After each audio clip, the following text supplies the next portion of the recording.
Elmir Həsənli adı sizə tanışdımı? Elmir Həsənli. Təbii ki, tanışdı. Mən o Azərbaycanda çalışdığım müğənnilərin ən artıq üst nöqtəsinə gəlib çatmışam. Kiçik səhnələrinə belə diva kimi hazırlaşırlar. Mən istəyirdim ki, siz onların stillərini və imiclərini biraz qeybətləşək və danışaq. Kimi bəyənirsiniz, kimi bəyənmirsiniz. Qeybətə gəldikdə məsəl üçün çox müğənnilər var ki, bəlkə mənim tərzimə uyğun deyil. Məsəl üçün çox rahatçılıqla deyirəm ki, məsəl üçün mən bu günləri bu çəkilişdə ola bilmərəm. Elnur bəy, bəs sizcə bizim show biznesdə stilistlə mütləq çalışmalıdır dediyiniz bir ulduz varmı? Səhnədə çox adamlar var. Bu da Rəqsanə İsmayılovanın çəkilişidir. Yəqin ki, görmüsünüz. Sizin fikriniz nədir bu çəkiliş barəsində? Sadəcə o çəkiliş o anda çıxmamalıdır. Onlar özlərini əsas müğənnilər kimi hesab eləmək istəyirlər ki, yəni mənə də hədiyyə verirlər, mən də reklam edirəm. Bunun davamı gələcəkmi? Ola bilər ki, biz sizi dizayner kimi görək. Sən bütün mənim yaradıcılığımı izləmirsən, bütün müsahibələrimə baxmısan, sən mənim bu günlər sertifikatı verəcəm, yalandan hərəsə əlinə alacaq. Sonra o gedib bir başqa ölkədə keçməyəcəksə. Hətta Multipoint'da açılan salon belə Elnur Həsənov üçün açılmışdı. Bəs nəyə görə Elnur bəy filialları açmaqdan vazgeçdi? Rəfiqə xanım sizin həyatınızda necə bir rol oynayıb? Dedi ki, bundan heç bir zaman vizajist olmayacaq. O heç vaxt bunu eləməyəcək. Okey, pencəyimi geyindim, çıxdım, getdim.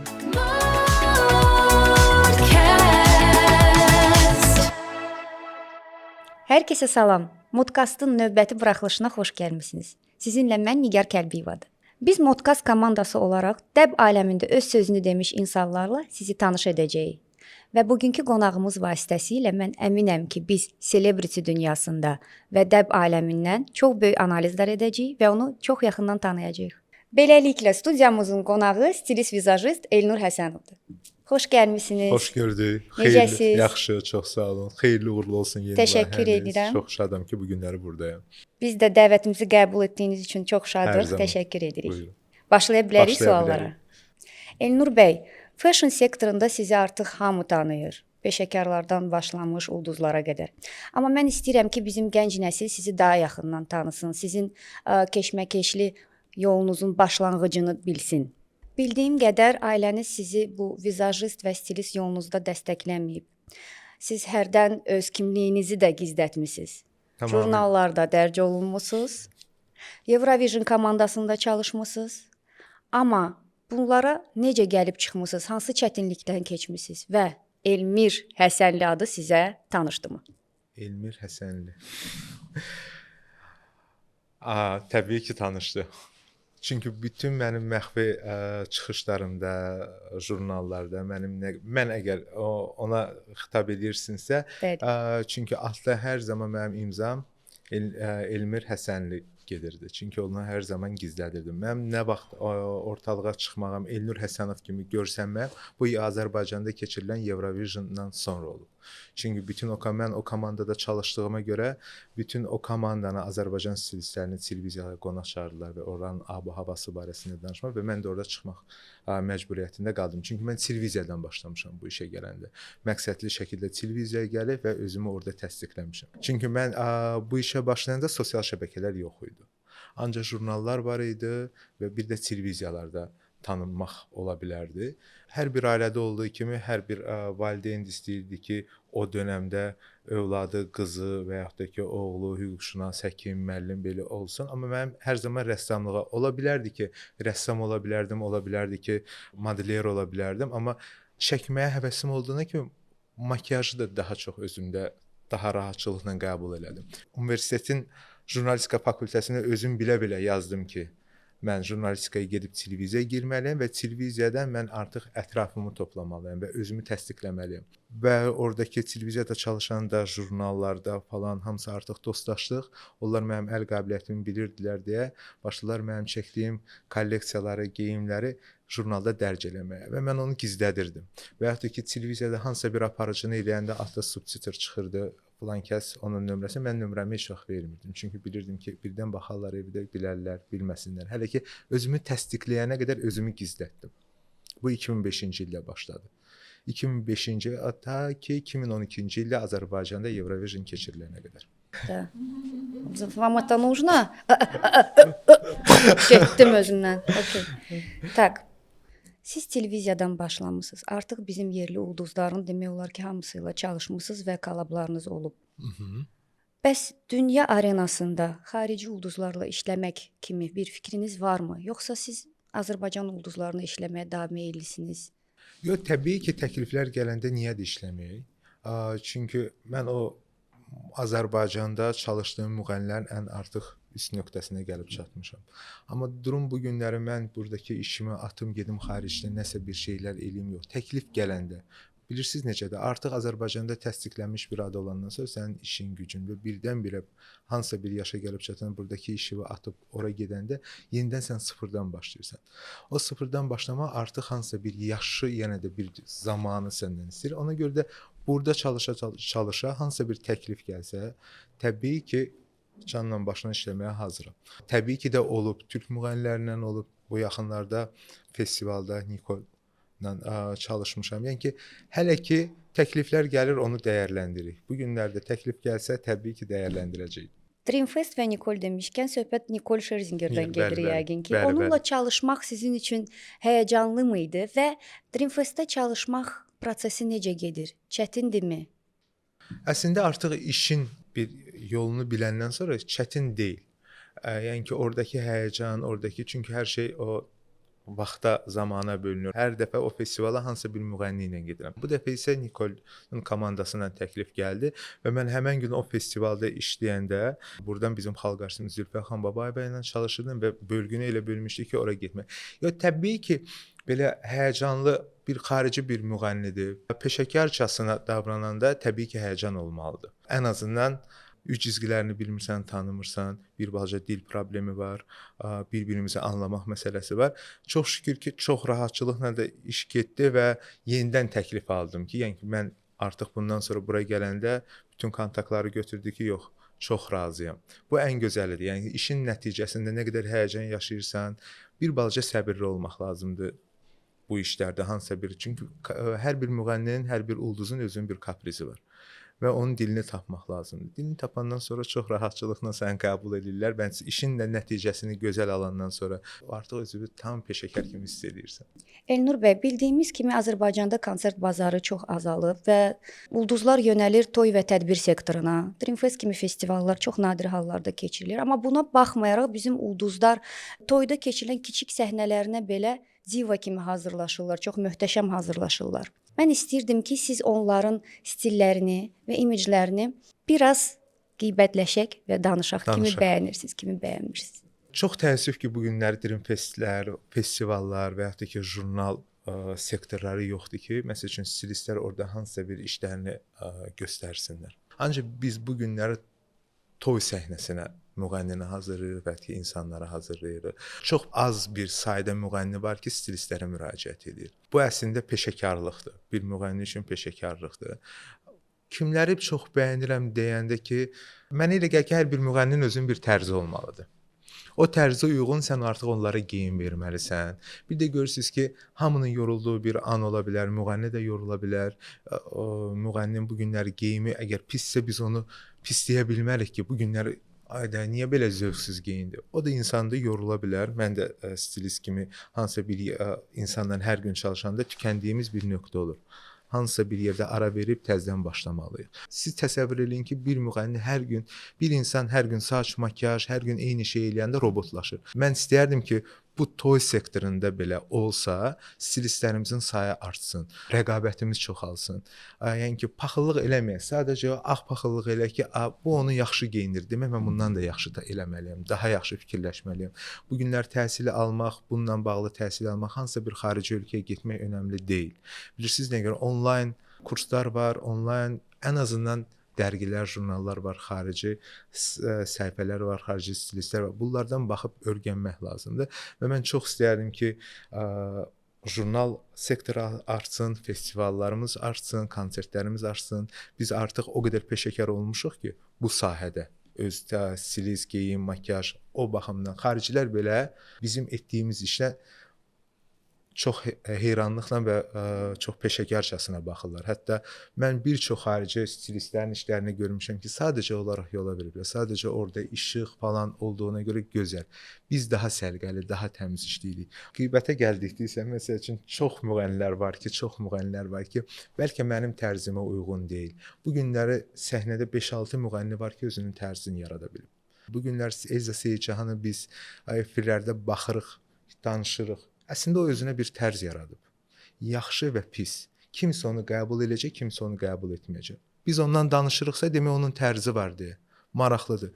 Bu günlər ən yaxın yerə getsək, İstanbul, Türkiyədə Bülent Ersoy və ya ki Yıldız Tilbə. Yıldız Tilbə özünün o necə zövqsüzlüyü ilə bir tərzi var. Qarışıq tərzi ilə onunla belə özünə gündəmi. Demək tərzi var. Adamın birinci obraz gələndə deyirsən ki, bu Yıldız Tilbəyə oxşuyur. Və yaxud da ki, bu Bülent Ersoydur, bu Elza Seyidcahandır. Bir müğənni ki, özünün tərzi varsa, onu istəyir kim qəbul edəcək, kim qəbul etməyəcək. Amma yaxşı işlərinə də baxaq.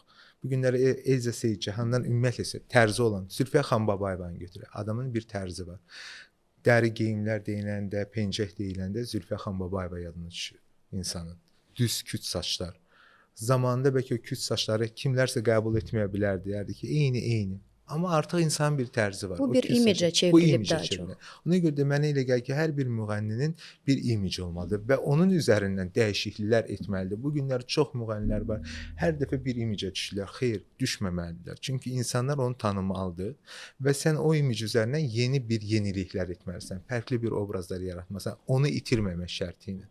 DNK-nı saxlamaq şərti ilə, trendləri əlavə etmək şərti ilə, amma onun özlüyünü itirməmək şərti ilə. Çox razıyam bu barədə sizinlə. Siz danışdıqca amma ağlımda bir sual yarandı. Siz dediniz ki, qeyd etdiniz ki, ulduzlarla hər daim çalışanda həm siz yorula bilərsiniz, həm qarşınızdakı insan da yorula bilər. Bəs siz necə baxırsınız ki, hər hansı bir ulduz sizinlə yanaşı ikinci stilistlə çalışsın? Çox rahatçılıqla. Çünki bayaqlarda söylədim. Mənim də bir tükəndiyim bir yer olmalıdır. Biri var ki, hər gün eyni şeyləri eləyirsən. Eyni adama. Məsəl üçün, bu günlər Nigar xanım elədim, sabahları Röya xanım elədim, sabah Agün xanım elədim. Bu fərqli-fərqlidir. Çünki hər kəsə fərqli yanaşma var. Bir də var ki, bir müğənni ilə sən çalışırsan, sən hər zaman yanındadır və sən də tükənirsən. Artıq o da aşağı düşməyə başlayır. Sənin də işin resurslar tükənir. Yəni ki, sən öz beynini onun üzərində yeniləyə bilmirsən. Artıq həmişə çalışdığım müğənni mənə deyir ki, niyə Nigar xanıma fərqli elədin mən elə? Mən onu başa salmaq istəyirəm ki, mən artıq səndən bu anda bir balaca ayrılmaq lazımdır. Çünki ayrılanda mən də artıq sənin üzərində, sənə başqa stilist nə isə bir yenilik eləyəndə mənə başqa bir həvəs gələcək demək, mən bundan yaxşısını onu edə bilərəm. Bəs küskünlüklər yaranmırmı belə dediyinizdə? Yox, əslində rəqabətdir də. Rəqabət olan yerdə də iş hər zaman artır. Yoxsa sən məndən əvvəl başqası yoxdur. Yox, mən ancaq Elnur Həsənova, mən yüksəklərdəyəm. Başlayım bütün gün özümdən danışım. Əla, bu günlər mən bunu elədim. Sən də tükənə bilərsən. Sənin də bitiş nöqtən olmalıdır. Olmasa sən yenidən alovlanıb nəsə bir iş görə bilmərsən, qabağa gedə bilmərsən. Mən çox rahatçılıqla hamını qəbul edirəm. Bu günlər dostlarım var ki, çəkilişdə mən onu geyindirirəm müğənni olaraq. Məsəl üçün, çox rahatçılıqla deyirəm ki, məsəl üçün, mən bu günləri bu çəkilişdə ola bilmərəm. Mən sənin ancaq geyiminlə məşğul olacağam. Makyajı başqası gətirir. O orada oturur, onunla makyaj edir, mən də burada otururam. Nə qısqanıram, nə bir şey deyirəm. Və əslində özgüvən deməkdir. Elnur bəyin sözlərini təsdiqləmək istəyirəm öz təcrübəmə əsasən. Röya xanımla çalışmağa başlayanda Elnur bəy mənə çox kömək etmişdi. Əslində tete ilk tanışlığımız idi orada. Sıfırdan mənə kömək etməyə başladınız. Baxmayaraq ki, siz özünüz də demək olar ki, məndən bir neçə ay öncə Röya xanımla çalışırdınız. Əslində mən Röya xanımla 2009-cu ildən çalışıram. Sadəcə arada bir bu fasilə yenə də verdi və o zaman da siz gəldiniz. Sadəcə Röya mənim dostum olduğuna görə, Röya xanım mənim dostum olduğuna, artıq onun xarakterini bildiyimə görə biz o momentdə, o anda tetatit gəldi, söhbət edim ki, bu xarakterləri var və yəqin ki alındı, yəqin siz məndən incimədiniz, mən də yəni ki, təbii ki, çox gözəl alındı. Böyük çıxır biraz məsləhət vermək, sadəcə olaraq söhbətləşdik deyək. Bəs siz öz çalışdığınız ulduzlarla, hansısa bir tanınmış insanlarla nə qaydada çalışırsınız? Layihədən layihəmi çalışırsınız, yoxsa sizin obrazlarınız gündəlik həyatda da onlar üçün hazırlanmalıdır, hazırlanır? Əslində yeni başlayan müğənni üçün bu imicdə hər zaman yaddaşlarda qalmaqdan ötürü bu davamlı olmalıdır. Əgər bir müğənni başdan yaratmaq istəyirsənsə, ona bir imic seçirsən, tərzini hazırlayırsan, o tərz üzərindən gedirsən. Bu yaxşı bir şeydir. Amma məsəl üçün mənim bu günlər çalışdığım müğənnilərin çoxunun tərzi var. Məsəl üçün biz layihədən layihəyə çalışırıq. Layihədən layihəyə də çalışanda mən hər zaman müğənnilərə deyirəm ki, bu layihəni elədinsə, məsəl üçün bu mahnının artıq yeni bir mahnı çıxardana qədər bu saçda, bu imicdə olmalısan. Çünki insanlar səni bu formada qəbul edir. Hər gün bir imicdə olanda müğənnini də tanımaq olmur. Yadda qalan hansısa bir yoxdur. Məsəl üçün elə gəlin bu anda deyim, yəqin Tünzalə xanım məndən inciməz. Tünzalə xanım məsələn çox tez-tez tərzini indi hal-hazırda dəyişir. Bu günlər Tünzalə xanımı hansı formada yadımızda saxlayırıq? Başı bağlı bir xanım kimi. Bəli. Amma bu günləri Tünzalə xanım bu layihəni eləyir, dalınca bu günlər axşam bizi Tünzalə xanım qısa saçlı görür, sabahları uzun saçlı görür. Bilmirik qısa saçda qəbul eləyə, uzun saçda qəbul eləyə. Öyrəşmə periodu yaşaya bilmirik də, belə deyim. Öyrəşmə. Çünki biz artıq sosial şəbəkələrdə hər gün bilmirik bu yenimidir yoxsa köhnə çəkilişdir. Yəni buna görə bir müğənni ən azından 1-2 ay, 3 ay eyni bir imicdə qalmalıdır. Mən bir sözüm, bir müğənninin zövqlü olduğunu və yaxud da ki, bir insanın zövqlü olduğunu bilmək istəyirsə, onun günlük həyatındakı geyimini bilməliyik. Əgər o günlük həyatda düzgün şəkildə, zövqlü şəkildə geyinirsə, səhnəyə hər kəs zövqlü geyinə bilər. Çünki peşəkarlara müraciət edə bilər, yanındakı dostlarına müraciət edə. Günlük həyatda bir müğənni düzgün şəkildə zövqlü geyinsə, demək o müğənninin zövqü var. Zövqü olmayan müğənnidirsə, günlük həyatda mütləq şəkildə stilist hər zaman yanında olsun. Mən sual verəndə belə reaksiya verərsiz, yaxşı? O eləyərsiz mütləq. Mənim zaranya versə, bu reaksiyası getdi. Çəkirdiniz reaksiyanı. Всё, oradan kəsib də şak qapqatla, yaxşı? Okay. Elnur bəy, bəs sizcə bizim şou biznesdə stilistlə mütləq çalışmalıdır dediyiniz bir ulduz varmı? Ulduzlar. Səhnədə çox adamlar var. Bu günləri çalışan 5-6 müğənnilər var ki, göz önündə olan müğənnilər var ki, biz onları bizim xalq artistlərimizdir, bayaqlarda dedim, əməkdar artistlərdir. Bu günləri onların etdikləri səhvlər belə, nə mənada səhvlər, geyimdə etdikləri, məsəl üçün bayaqlar dedim, axı onlar da yorulurlar, robot deyirlər. Yorulduqlarına görə biz onları bu günləri hansısa bir yerdən yarğılaya bilmərik ki, siz niyə bu günləri bunu geyinirsiniz? Bəs bunların etdikləri işlər.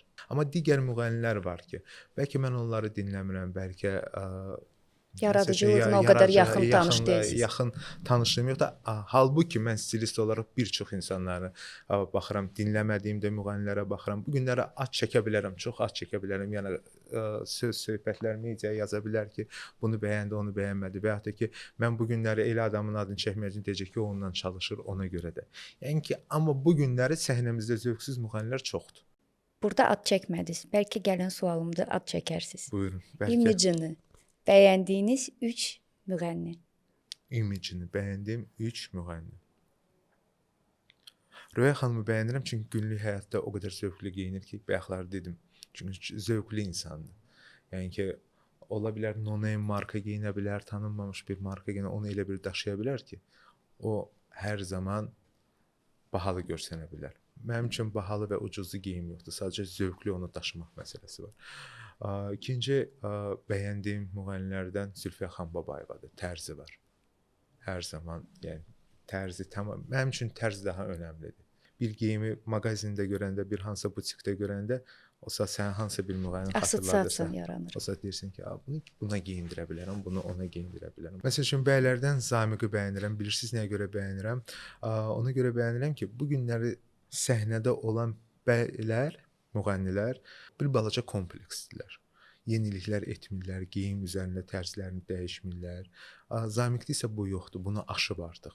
bəlkə hansısa bir zamanda kompleksləri vardı. İndi məsəl üçün çox zövqlü və tərzli, o da yorula bilər. Hansısa bir yerdə düzgün aksesuardan istifadə edə bilməz, amma bu günlərə bəylər arasında baxanda Zamiq onlardan seçilir. Geyimi ilə, zövqü ilə, oxumaq tərzi ilə seçilir. Bir çox insanlar var. Yəni siz 3 nəfər dediniz. Təbii ki, Ayğun xanımın da tərzi özünə görə mənim üçün maraqlıdır. Yəni də deyirəm, Brilliant xanımın da özünə görə tərzi var. Sadəcə olaraq bu günlər kimlərinsə adını çəkdimsə, demək bu onların tərzi var deyə ona görə onların adını çəkdim. Zamiq bəy demişkən, bildiyim qədər siz Zamiq bəyin 10 il ərzində prodüser olmusunuz. Tamamilə doğrudur. Bəs o ərəfədə onun stili ilə də məşğul idinizmi? Bir çox işlərini görmüşük, bir çox şəkilləri. O dövrlərdə jurnal adı çəkə bilərində OK jurnalı var idi. Sonra kanalların bir çox jurnallarında onların üz qabığının bütün fotosessiyalarını, bütün çəkilişlərini, video çəkilişlərini, klip çəkilişlərini hər zaman geyimlərini mən hazırlayırdım. Hətta çəkilişin necə konsepti olacağını da özüm onun art direktorunu elib özüm qururdum. Tamamilə. Yəni ki, bir 10 il ərzində, 10 il ərzinin bir 3 ilini prodüser kimi, digər illərini isə həm prodüser, həm bütün kliplərin, çəkilişlərin stilist kimi işləmişik bir yerdə. Çəkilişdən danışmışkən ağlımda bir sual yarandı. Son zamanlar bizim ulduzlar çəkilişlərdə bir çox açıq-saçıq obrazlara üstünlük tuturlar. Yenə də bu normaldır, ancaq onları bir çox zaman Jennifer Lopez, Beyoncé qiyaslayırlar və deyirlər ki, onlar onlardan əsinləniblər, ilhamlanıblar və son bir trend çəkilişə dönmüş bir çəkiliş var. Bu da Rəqsanə İsmayılovanın çəkilişidir. Yəqin ki, görmüsünüz. Sizin fikriniz nədir bu çəkiliş barəsində? İndiki elə bir zamandır ki, gör-götür dünyasıdır. Hamımız bir-birimizdən baxırıq, ondan xaricə baxırıq, nədənsə ilhamlanırıq, oradan götürürük. Çünki dəb hardan gəlir? Xaricdən, yəni ki, ilk öncə oradan görüb sonra bizlərə doğru gəlir. Amma məsələ ondadır ki, bu günləri Rəqsanə İsmayılovadan heç söz getmir. Digər bir müğənni də onu geyinsə, onsa biz bunu sosial şəbəkələrə qoysaq, mövzu olaraq onu deyəcəklər. Sabahlar Rəqsanə İsmayılova başına çadıra da bağlasa, yəni də onu o formada çəkiləcəksə, xəbərlərdə deyəcəklər ki, bu da soyundu, indi başqa bir yolda özünü bağlayır, kimə göstərir. Biz onsuz da bu mövzu ətrafında həmişə danışacağıq və ətrafımızda da dedikodu eləyən insanlar danışacaq. Pisi də, yaxşısı da danışacaq. Məsələ o çəkilişə gəldikdə isə, o çəkilişdə ola bilərdi, o formada geyinə bilərdi. Orada sadəcə olaraq kimlərisə burada tənqid eləmək və ya da günahlandırmaq istəmirəm. Sadəcə o çəkiliş o anda çıxmamalıdır. Və yaxud da ki, çıxsaydı rakursunu başqa tərəfdən götürməli idi. Çünki bu günlər bütün dünya ulduzları o kürklərdən, o bodilərdən geyinib, amma çəkilişi elə düzgün şəkildə göstərirlər ki, heç onun vulqarlığı o qədər də göz önündən batmır. Sadəcə olaraq orada kimsə o videonu çəkib və yaxud da ki, bu bilərəkdən bunu eləyiblər, bu mövzu daha da çox şişsin, söhbət olunsun. Amma bir tərəfdən də insanlar tənqid edirlər. Mənə elə gəlir ki, o rakursu düzgün götürsəydi, bu müzakirələr də olmayacaqdı. Fərz edək ki, rakurs düzgün idi. Söhbət hal-hazırda Rəqsanə İsmayılovadan getmir, məhz bu obrazdan gedir. Həmin ulduzun hansına ki, bu obrazı geyindiriblər, proporsiyaları uyğun gəlmirsə və yenə də onu geyinirsə. İlk öncə stilist olanda sən insan bədəninin proporsiyalarını bilməlisən, ölçülərini bilməlisən. Və yaxud da ki, sən o tərzi geyindirsən, elə geyim var ki, bu günləri çəkilişlərdə, bax o proporsiyalara görə gətirir, biz obraz olaraq, tərz olaraq bu məkana uyğun olaraq onu geyindirir. Amma ayaq üstə baxanda görürük ki, bu müğənniyə bu geyim yaraşmır. Tərz olaraq biz onu fərqli şəkildə otuzdurmalıyıq. Çünki bir stilist onu bilməlidir. Obrazın tərzi hansı formada otursun ki, o geyimi biz gizlədə bilək. Bayaqlar dediyim kimi, o artıq stilistin özünün peşəkarlığındandır. Bəlkə də. Mən demirəm proporsiya, bəlkə onu çox necə deyim, o ayaq hissələri çox köklü və yaxud da ki, enlidir, amma bu onu geyindirmək müğənni də razılaşıb. Amma onu hansısa bir formada otuzdurardı, gizlədərdi. Həm sən istədiyin olardı, gözə çarpmazdı. Həm sən istədiyin olardı. Həm də yox, bəlkə də məqsədli şəkildə ediblər. Ona görə də mənə elə gəlir ki, bu günləri bütün stilistlər, hətta fotoqraflar belə onu görməlidir. Çünki elə müğənni var ki, o paltar, elə bir model var ki, paltar ona boynu qısaldır və yaxud da başqa cür görsə. Elə bir insan var ki, o balaca boyda fotoqraf onu düzgün şəkildə çəkəndə daha çox uzun görsənə bilər. Hər şeyin çəkiliş və işıq bir də peşəkarlıqdan asılıdır. Ay xayalə. Gəl burada blaze eləyim də. Bax belə gəl. Holmuxot. Şıdırığı bir dənə. Mən sənə biznes kimi baxıram. Hələ hamı elə baxır. Ya da ağ eləmə də. Biyinə kimi baxmamışam. İndi baxdım. Sən də elə baxdın. O şey yavaş-yavaş. Elnur bəy, çalışdığınız bir çox ulduzlar var, amma təbii ki, bəzilərini daha öndə sədalaya bilərəm. Onların ancaq imidji ilə yox, elə bil ki, həyatlarına bir toxunuş etmisiniz. Bildiyim qədər siz hansısa bir ulduzla işləməzdən öncə onunla bir həftə ərzində söhbətlər aparırsınız. Daha çox bir psixoloq kimi yanaşırsınız onların stilinə. Bu onların bədən quruluşuna olan bir kommentariyalar ola bilər, stilinə dair. Bunlar hamısı necə baş verir? Önünüzdə olan ulduz sizi necə qəbul edir və həmin anda qəbul edirmi, yoxsa bu bir çətinliklərlə əmələ gəlir bu obrazlar? Bunlar bir anda baş verəcək bir şey deyil. Məsəl üçün, biri var günlük həyatıma gələcək bir müğənni, biri var ki, layihədən layihəyə. Layihədən əgər layihə üçün mənə təklif gəlibsə, bir həftə görüşürəm, danışıram, özümə zaman istəyirəm, etdiyi işlərə baxıram, nələr eləyib, kimlər ona nə geyindirib, necə bir tərzlər yaradıb. Birinci onu özümdə qəbullandırıram. Ondan sonra başlayıram onun imicini itirməmək şərti ilə özümün tərzimi onun üzərinə qoymaqdan. Bu bir başqa. Bir də var ki, günlük artıq məndən çalışacaq bir adam var. Kimisə qəbul eləyir, kimisə qəbul eləmir, kimisinin isə zaman lazımdır. Çünki bir adam bu obrazdan birdən-birə buna deyə bilmərsən ki, bunu elə. Yavaş-yavaş psixoloji olaraq danışırsan, bəlkə sən burnu əməliyyat eləyəsən, bəlkə bir balaca bunu elə, bəlkə biraz arıqlayasan, bir dənə bu tərzi geyim, bunu bir daşı, bunu daşımaq formasında çalışıram. Deyim ki, bunu bu formada daşı, bu mütləq şəkildə sənə yarışacaq. İlk anlar səni kimlərsə tənqid eləyəcək, buna da hazır ol. Çünki əgər səhnədəsənsə, mütləq şəkildə yenilik eləməlisən, öz üzərində işləməlisən. Mən bu günləri, tutaq ki, özümü misal çəkirəm. Mən bugün Elnur Həsənova, mən bugün burada oturmuşamsa, amma bu sabahları olmaya da bilər. Əgər mən yenilik eləməsəm, siz məni bura dəvət eləmərsiniz. Ona görə də bu günlər səhnədə olan adamlar da öz üzərində işləməlidir. Misal elə gətirək Lalə Məmmədova. Mən neçə illərdir onunla bərabər çalışıram. Birdən-birə Lalə Məmmədovanı bu formaya gətirməmişik. Siz baxsanız, mən Lalə Məmmədovanın saçını kəsdirəndən, çünki oxşarlıq, obraz dəyişikliyi, yəni ki, çox oxşarlıq olduğuna görə zaman o da yaxşı ki, məni qəbul edir. Ondan qabaq da onun layihələrində çalışmışdım. Bir çox kliplərində işləmişəm, fotosessiyalar və birdən-birə bir gün dedim ki, Lalə xanım, bəlkə saçınızı qısa formada kəsək. O da dedi ki, əgər məndə bunu görürsənsə elə. Çox rahat şəkildə biz artıq dəyişimlərə başladıq. Ondan sonra layihələr eləməyə başladıq. Artıq prodüser kimi deməyim də, layihə rəhbəri kimi bu layihəni elə, bu mahnıları, bunu və birdən-birə Lalə Məmmədova dəyişdim. Bir çox insanlar tənqid eləyə bilər. Deyə bilərlər ki, Elnurla işlədi, açıq-saçıq elədi, Elnurla işlədi, saçını dəyişdirdi, əməliyyat elədi, o, bu. Onsuz da o kommentlər hər zaman gələcək. Çünki mən onun köhnə zamandakı şəkillərini də altına baxanda həmişə yazırdılar. Bu nə saçdır, bu nə formadır, bu nə geyimdir, bu nə tərzi. Belə bir misal var ya, yəni ki, biraz loru dildə. Abırlı da geyinəndə səni deyirlər ki, sən bu səhnəyə yaraşmırsan, zövqsüzsən. Fərqli də geyinəndə deyirlər ki, buna bax, açıq-saçıq geyindi. Ona görə də insanları heç nə ilə qane etmək olmur. Ona görə də bir şeyi edəndə, bir şeydən riskli olmalısan, özgüvənli olmalısan, hər şeyi bağlamalısan, insanlara zərər vermədən öz yolunla getsən, hər zaman qabağa gedəcəksən. Elnur bəy, biz hamımız bilirik ki, stilistlər müəyyən butiklarla çalışır, kollaborasiyalar eləyir. Bu barterla ola bilər ya da pul qarşılığında ola bilər. Sizin belə bir müəyyən çalışdığınız butiklar varmı? Və ən əsas sual da odur ki, tərz olmayan geyimləri olan butiklarla pul qarşılığında çalışmısınızmı?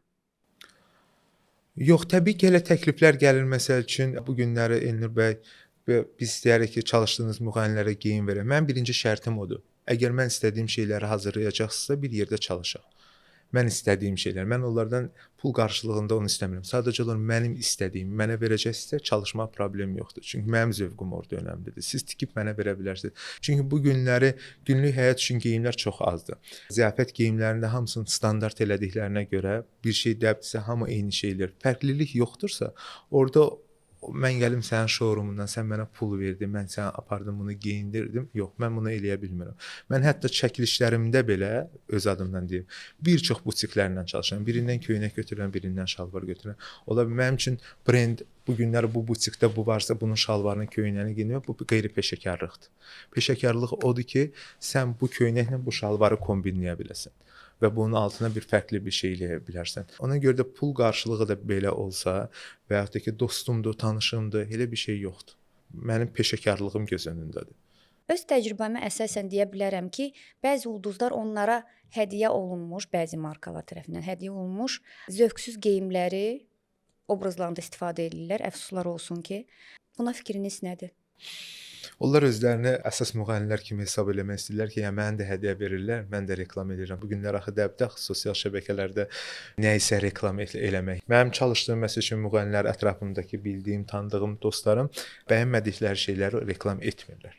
Məsəl üçün, amma elə şeylər də var ki, onları reklam eləyirlər, çünki çox bəyəndiklərinə görə. Mən də məsələn çox bəyəndiyim bir şey təbii ki, reklam edərəm. Amma digərləri sadəcə göstəriş üçün eləyirlər ki, yəni ki, mən də önəmli adamam. Mən elə qiymətləndirirəm. Mən də önəmli adamam. Mənə də hədiyyə gəlib, mən də pulsuz nə isə reklam edirəm. Mən ona dırnaq arası baxıram sadəcə. Bəs belə bir hal yaşanıbmı ki, onlar həmin obrazın altında stilist olaraq sizi qeyd ediblər? Yox, heç vaxt. Ola bilər məsəl üçün makiyaj eləmişəm, amma yox, yadıma gəlmir heç vaxt. Belə bir hal Yox. yaşanmayıb. Yaşanmayıb. Elnur bəy, əvvəllər öz geyim eskizlərinizi çizirdiniz və onlar hətta jurnallarda da, dərgilərdə də dərc olunubdu. Məhz Elmir Həsənli adının altında. Bəs bunun davamı gələcəkmi? Ola bilər ki, biz sizi dizayner kimi görək. Əslində niyə də olmasın? Sadəcə bəlkə də o dönəmlər zamanım çox olduğuna görə, daha çox zaman olduğuna görə işləyə bilirdim, çəkə bilirdim. İndi bir balaca işlər çoxdur. Bəlkə də zaman-zaman hansısa işi dəyişib, hansısa bir marka ilə kollaborasiya edib Elnur Həsənov və hansısa bir marka altında balaca kapsullu kolleksiya hazırlaya bilərəm. Onu zaman Bəs sırf göstərə öz bilərəm. markanızı yaratmaq istərdinizmi? Əgər o mənim həyatımda, qismətimdə varsa, onu eləyəcəm, gec-tez eləyəcəm. Təbii ki, istəyim var, amma onun üzərinə düşmək. Mən bu günlər heç fikirləşmirdim ki, mən nə vaxtsa Elnur Həsənov və stilistim. Allah mənim qismətimə bunu yazıb. Mən modelier olmaq istəmişəm, gəlmişəm stilist olmuşam. İndi bilmirəm gələcəkdə Allah mənə onu qismət eləyəcək, mən o kolleksiyanı yaratmaq, amma təbii ki, bir marka yaratmaq istəyərəm. Sən bütün mənim yaradıcılığımı izləmisən, bütün səhifələrimə baxmısan, sən mənim Okay. Canlı ChatGPT-dir də. Elnur bəy, sırf məni çox maraqlandıran sual odur ki, siz çəkilişlər üçün, kliplər üçün və ümumiyyətlə tədbirləri olan obrazlar üçün geyimləri hardan tapırsınız? Çünki bizim dəb sferası bu barədə çox axsıyır. Məhz mən tapa bilmirdim. Mənə çox maraqlıdır. Bəlkə də bu bir gələcəkdə stilist olmaq istəyən insanlar üçün də bir məsləhət olar. Əslində bu biraz çətin və acınacaqlıdır. Ölkədə haranı açırsan, hamı butik açır, hamı kutyur açır, hamı ateliye açır və nəticədə oradan heç nə tapa bilmirsən. Mağazalar tamamilə fərqlidir. Mağazalarda girirsən, istədiyini tapa bilmirsən. Ya dostlar sağ olsun, dostların kutyurlarından daha işbirliyi aparırsan. Çəkilişi artıq götürəndə əvvəllər məsəl üçün bir həftənin içində həll eləmək olurdu. İndi artıq çəkilişi götürəndə deyirsən ki, bir ay lazımdır. Çünki geyimləri tapa bilmirsən, obrazları yaradanda mütləq şəkildə onu tikdirməlisən. İstədiyin bir şeyi tikdirməlisən. Bu biraz çətindir. Ona görə də burada məsləhət də deməyim ki, prosta fikrimi bildirmək istəyirəm kutyurlara ki, elə bir şeylər yaradın ki, insanlar onu götürə bilsin. Yəni ki, barterdə olsun. Yəni ki, bu günləri bir çox yerlər var ki, səninlə çalışmaq istəyir, gedirsən, çalışanda görürsən ki, yox, istədiyi ala bilmirsən, çətinlik çəkirsən bundan bağlı. Ona görə də ya butikləri gəzib hazır geyimləri almalısan, ya atelyelərdə tikdirməlisən. Bəs həmin çəkilişlərə əsasən bir dənə də sualım var. Bilirik ki, stilistlərə və ümumiyyətlə çəkilişlərə hazırlayan komandaya büdcə çox az olur. Biz hələ o qədər inkişaf etməmişik ki, əfsuslar olsun ki, bir büdcə ayıra bilək, böyük bir proyektlər eləyə bilək xarici bazardakı kimi. Buna yanaşmanız nədir və bizim Azərbaycanda və xaricdə olan dərgilərə yanaşmanız nədir? Bir qiyaslama apara bilərsinizmi? Apara bilərəm. Onu özümüz yaratmışıq. Biz bu günləri populyar olmaqdan ötürü, adımızı tanıtmaqdan ötürü kimlərəsə pulsuz iş görmüşük. Sonra biz özümüzü tutandan sonra pul istəyəndə onlar artıq bizə geri dönüş etmirlər. Çünki yenisi çıxır, o yenisi çıxır. Onlar üçün maraqlı deyilsən, peşəkar işləyirsən yoxsa yox. Bu bizim səhvimizdir. Mən bunu bu günləri qəbul eləməyəcəm. Başqası pulsuz onu qəbul edəcək, o gedəcək onu. Adam səni istəyirsə mütləq şəkildə sənə geri dönüş eləyəcək. Təklif gəlib, danışmışam bu qiymətə, o qiymətə. Sabahlar görmüşəm çəkilişi başqası ilə eləyib. Vəsə, görmüşəm ki, ona pulsuz eləyib. Mən artıq belə qərar vermişəm ki, dostlarıma nə eləyəcəmsə dostlarıma pulsuz eləyə bilərəm. Mən bu günlər işləyirəmsə, mən bunun qarşılığını almalıyam. Necə olur? Siz gedirsiniz, hansısa tədbirdə çıxış edirsiniz, qonorarınızı alırsınız. Biz də qonorarımızı almalıyıq ki, bu şeylərlə qarşılaşmayaq. Yəni məhz bu bazarda bu problemlərin ortadan qaldırılması üçün mən belə başa düşürəm ki, bu psixoloji olaraq biz başqa cür yanaşmalıyıq situasiyaya. Tamamilə. Ya da dostlarımızı eləyə bilərim. Məsələn, onu da vurğuladım ki, əgər mən dostlarım, çünki dostlarımla tamam. Dostlarımızı sayır.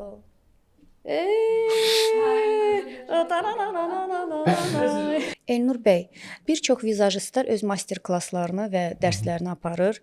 Şəfəq xanım öz dünya turnesini aparmışdı.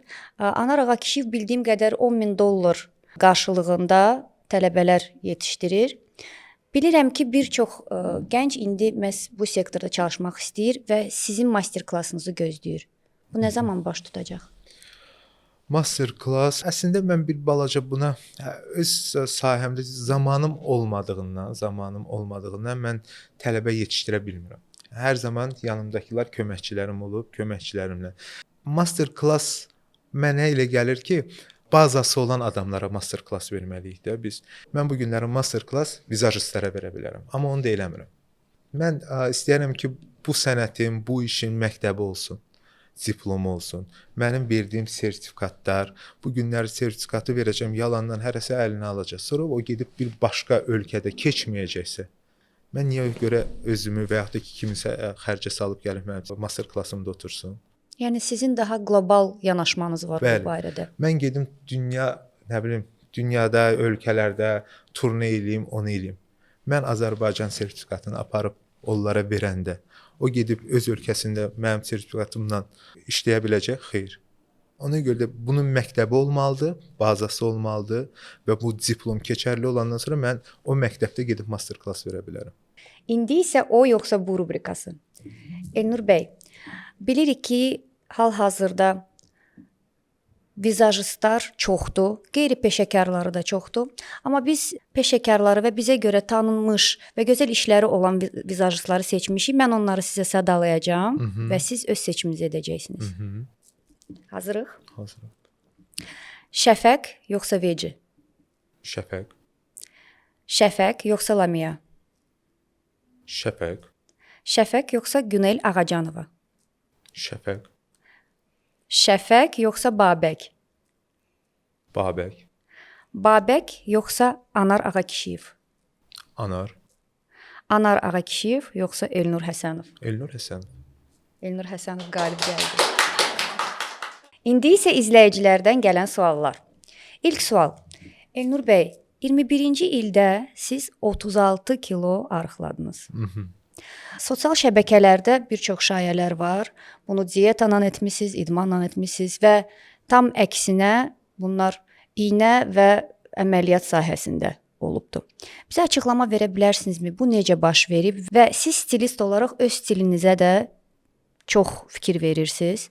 Öz bildiyim qədər qidalanmanıza çox fikir verirsiniz. Bu barədə yaşamınızın prinsipləri barəsində biraz açıqlama verək. Mənim 36 kilo arıqlamağım mədə kiçilmə əməliyyatı etdikdən sonra oldu. Nə yaxşı ki də bu əməliyyatı elədim.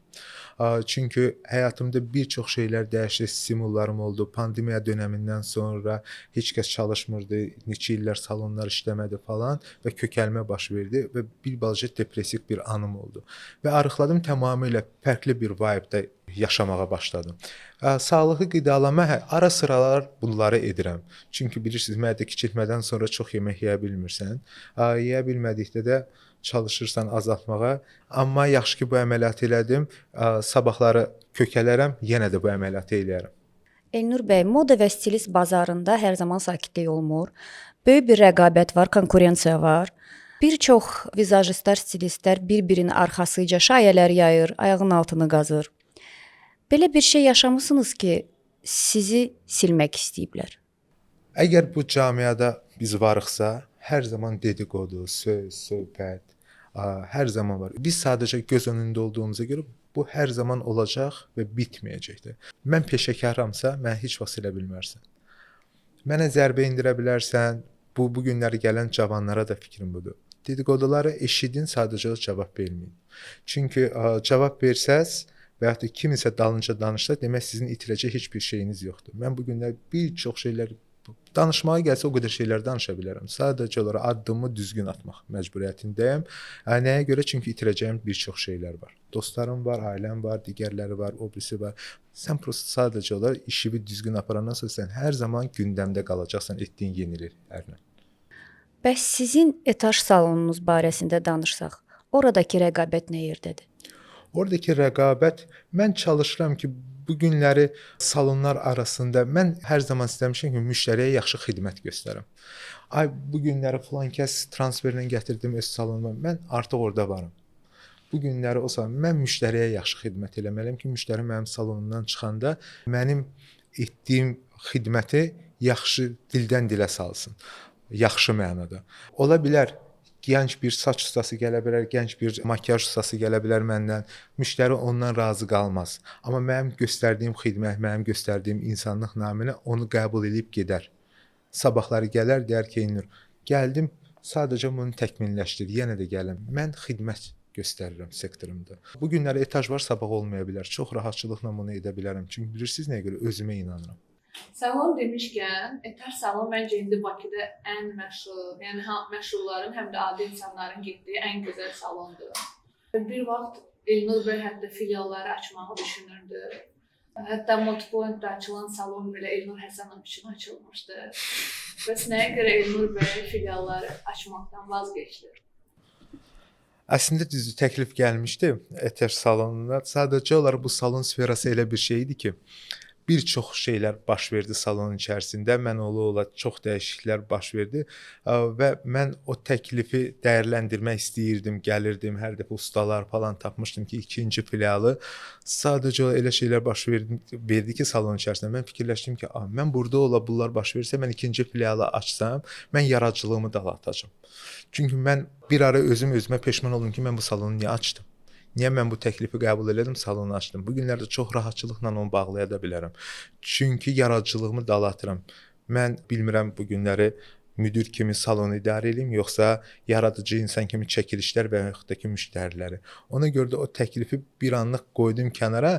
Təbii ki, orada hansısa bir səhvim ola bilərdi ki, mən bunu cavabını verməli idim ki, mən gəlmirəm, uzatdım, incikliklər baş verdi, o digər şeylər baş verdi. Amma sonra nəticədə özümü toparlayandan sonra elə bir anlıq belə utandım ki, bunu necə mən deyim ki, mənim ən yaxın insanlarım mənə salonun içərisində bu hərəkətləri elədi. Özümə sonra özümdə güc toplayandan sonra dedim ki, məsələ bu yerdədir, mən bunu sizə açıqlaya bilmirdim. İndi açıqlamaya gücüm var və utanmadan bunu dedim və biz məsələni aydınlığa gətirdik. Elnur bəy, Rəfiqə xanım sizin həyatınızda necə bir rol oynayıb? Bilirsiniz məsələ necə olub? 2005-ci ildə mən yeni başlayıram bu işə. Anar Məliklə mən yaxınlığım olur. O salona gedə-gedə bizim yaxınlığımız olur. Mən də yeni başlayıram, fotosessiyalar çəkilişdə bu mənim əl işimi görür. Bu da İstanbula getməlidir. Gedəndə bu müştərilər var. O müştəriləri kiməsə verməlidir ki, oturdursun, makyaj eləsin. Gəl mənə deyir ki, Elnur, mən də o zaman televiziyada çalışıram. Anar gəlir mənə deyir ki, məsəl üçün Elnur, mənim klientlərim 2-dən 3-dən klientim var. Makyaj eləyə bilərsən. O zamandan dəstək olur ki, hayda çox yaxşı işlərim var və bir çox tanınmışlar da o mənə göndərib. Televiziyada işləyişdi. Gəlir o salonun rəhbəri, o da kolorist, saç ustasıdır. Gəlir deyir ki, bəs Rəfiqə xanım, bəs Elnur eləsin mənim klientim. O deyir ki, eləsin, amma birinci mənim makyaj eləsin, mən onun əl işinə baxım ki, burada çalışır. Çünki çox top 5-likdə olan bir salon idi o dönəmlərdə. Bu işdə heç bilmirəm ki, işləyəcəm ya işləməyəcəm, amma bu işi öyrənmişəm də həvəsə. Gəl deyir ki, mənim makyaja pencəyə çıxardıram, başlayıram makyaj eləməyə. Bir təzə başlamışdım ki, bir də gördüm ki, Rəfiqə xanım dur dedi ki, bundan heç bir zaman vizajist olmayacaq. Bu heç vaxt bunu eləməyəcəm. Okey, pencəyimi geyindim, çıxdım, getdim. Dedim yaxşı, amma özümdə bir anlıq belə pis oldum. Dedim ki, mən yeni başlayıram belə, yəni ki, bilmirəm, həyəcan öz fırçalarım deyil, öz masam deyil. Dedim, eybi yox, mən nə vaxtsa Elnur Həsənova olacağam. Onda görüşərik. Bu günləri yaxın dostumuzdur. Ya utanmadan da çəkinmədən bir çox müsahibələrimdə bunu deyirəm. Mən nə yaxşı ki, elə dostlar var ki, mənə bu söz deyib ki, mən onun üzərində durub özümü təsdiqləmişəm. Bir dönəmdən sonra məclislərin birində qəti ki, həyatımda birinci dəfədir ki, kommentariyanı düzgün verməmişdim. Düzgün verməmişdim. Sənin haqqında bunu deyirəm, amma sən təsdiqlədin ki, sən yaxşı peşəkar stilist və yaxud da ki, vizajist olacaqsan. Elnur bəy, həqiqətən də özünüzü təsdiqləmisiniz və bu bir çoxların gözünün önündədir. Ən sevimli stilist vizajistlardan birisiniz. Həm əl işlərinizdə, həm xasiyyətinizlə seçilirsiniz və çox təşəkkür etmək istəyirəm ki, bu gün bizimlə oldunuz, ətraflı məlumatlar verdiniz, informativ bir dialoq oldu bizdə. Sizi burada görməyimə çox şad idim. Mən də çox təşəkkür eləyirəm ki, məni dəvət elədiniz. Çalışdım ki, bu günləri həm sənətin, işin özümə aid olan tərəflərini də danışım və insanları da maarifləndirmək. Çünki bu iş elə bir işdir ki, mən bu günləri çox sevinirəm. Mən gələn dönəmlərdə valideynlər icazə vermirdilər, bu işin alt hissəsini görmürdülər. Amma bu günləri çox sevinirəm ki, bu günləri valideynlər qızlarını, oğlanlarını bu sənətə yönləndirirlər. Sonda onu demək istəyirəm ki, siz maarifli olanda mütləq şəkildə o maddiyyat da sizə gələcək. Və bu gözəl məsləhət ilə bugünkü buraxılışı bitiririk. Elnur bəy, çox təşəkkür edirik. Sağ olun sizə, təşəkkür edirəm. Modkastın növbəti buraxılışında görüşənədək.